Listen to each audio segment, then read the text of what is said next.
Tamil Nadu CM Vijay మరోసారి మానవత్వాన్ని చాటుకున్నారు. విద్యుత్ డిపార్ట్మెంట్లో ఉద్యోగాలు సాధించిన వారికి నియామక పత్రాల పంపిణీలో భాగంగా ఒక గర్భిణీ స్త్రీకి వేదిక నుంచి కిందకి దిగి నియామక పత్రాన్ని అందజేశారు. గర్భిణీ పట్ల ఆయన చూపిన గౌరవానికి నెటిజన్లు ప్రశంసలు కురిపిస్తున్నారు. முதலாவது பணியானை அக்ஷயலட்சுமி அவர்கள் இவர் நிறைமாத கர்ப்பிணியாக இருக்கிறார். மாண்புமிகு தமிழ்நாடு முதலமைச்சர் அவர்கள் மேடையிலிருந்து கீழே இறங்கி சென்று அக்ஷயலட்சுமி அவர்கள் இருக்கக்கூடிய இடத்திற்கே பணி நியமன ஆணையை வழங்கி சிறப்பிக்க இருக்கின்றார்கள். இவருக்கு இன்னும் 3 நாட்களில் பிரசவ தேதி அறிவிக்கப்பட்டிருக்கிறது. இவருக்கு 28ஆம் தேதி பிரசவ தேதி அறிவிக்கப்பட்டிருக்கிறது. இன்றைக்கு நம்முடைய மாண்புமிகு தமிழ்நாடு முதலமைச்சர் அவர்களின் திருக்கரங்களால் பணி நியமன ஆணையை பெற வருகை தந்திருக்கிறார்.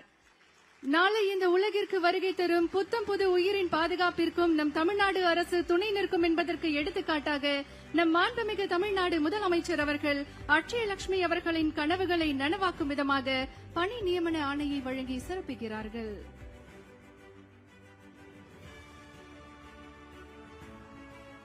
ஒரு தாய் தன் குழந்தையை கைப்பிடித்து வாழ்க்கை பாதையில் நடத்திச் செல்வது போல தமிழ்நாடு அரசும் பெண்களின் கனவுகளுக்கு கரம் கொடுத்து சாதனையின் உச்சிக்கு கொண்டு செல்கிறது.